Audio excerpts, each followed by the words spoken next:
طارق الفتيتي، عضو مجلس نواب الشعب، رئيس كتلة الاتحاد الوطني الحر، نائب رئيس لجنة المالية ورئيس للجنة التنمية الجهوية بمجلس نواب الشعب.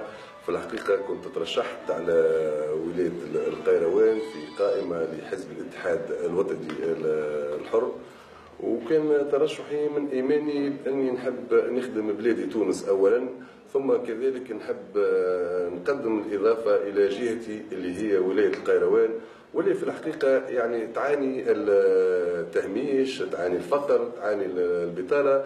للأسف يعني دورنا التشريعي في مجلس نواب الشعب كبلنا، بما اني يعني في لجنه الماليه تقريبا نخدموا من الاثنين الى الجمعه وفي بعض الاحيان يعني يوم السبت، يبقى لي كان يوم الاحد.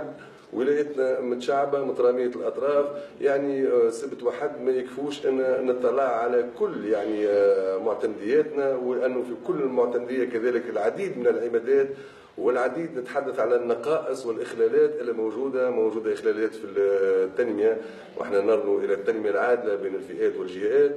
ولايه القيروان يعني فيها، نعطي رقم بسيط، انه يعني تحتل المرتبه الاولى من حيث عدد الفقراء او نسبه الفقر ب 14 يعني بالمئة تقريبا 13.9، وكذلك المرتبه الاولى في نسبه الفقر يعني المدقع 10.3%، ونعرف شنو معناها معناتها فقر المدقع. كذلك فما نقص في المرافق الاساسيه، الصحه، التعليم، فما نقص فادح في الماء الصالح للشراب. للاسف اليوم في ولايه القيروان ولايتي نتحدث على ميزانيه لمقاومه العطش، والحال انا معناتها نحتكم على اكبر مخزون يعني من المياه الجوفيه في الجمهوريه التونسيه. يعني مشاغلنا ان شاء الله ربي يوفقني ونأدي واجبي على احسن ما يرام، ونعطي الاضافه لجهتي ان شاء الله نكون في مستوى الامانه.